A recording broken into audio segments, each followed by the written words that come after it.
اس سال 7واں میں ہم جو فائدہ اٹھائیں گے اپنی اپنی محنت کے اعتبار سے، اپنی اپنی طلب اور اپنی اپنی کوشش کے اعتبار سے.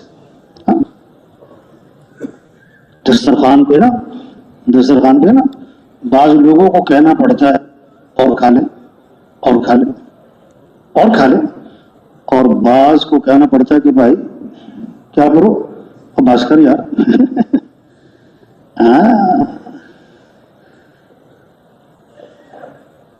اس لیے بھائی یہ بڑا مجمع، بڑا ایک جماعت، ایک ساتھی بڑی خیریں پھیلا سکتے ہیں.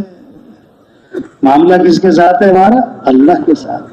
معاملہ کس کے ساتھ ہے بھائی؟ اللہ کے ساتھ. جو آج تک ہم سے غفلت ہوئی اس دعوت کے کام میں، اس تبلیغ کی محنت میں، ہم بھی اللہ سے معافی مانگیں، اور جہاں جہاں تشکیلوں میں جا رہے ہیں ایک ایک سے بھائی توبہ کروائیں. تبلیغ ہے توبہ کرو، توبہ کرو، توبہ کرو. ان کشتوں کے پیچھے پتہ نہیں کتنوں کی توبہ چھپی ہوئی ہے. کسی کو سروزی پہ تیار کر رہے ہیں، کسی کو چلے پہ تیار کر رہے ہیں، کسی کو 3 چلے پہ تیار کر رہے ہیں، کسی کو مسجد میں لا رہے ہیں. ایسا فرماتے تھے تبلیغ پتہ کس کا نام ہے؟ کسی کو مسجد کے باہر مت چھوڑو. تبلیغ کیا ہے بھائی؟ کسی کو مسجد کے باہر نہیں، خوشامد پھرو، ایک ایک کو دعوت، اس کو مسجد میں لاؤ، اس کو مسجد میں لاؤ، اس کو مسجد میں لاؤ. اور دوسری بات فرماتے تھے پھر کسی کو مسجد میں بھی مت چھوڑو.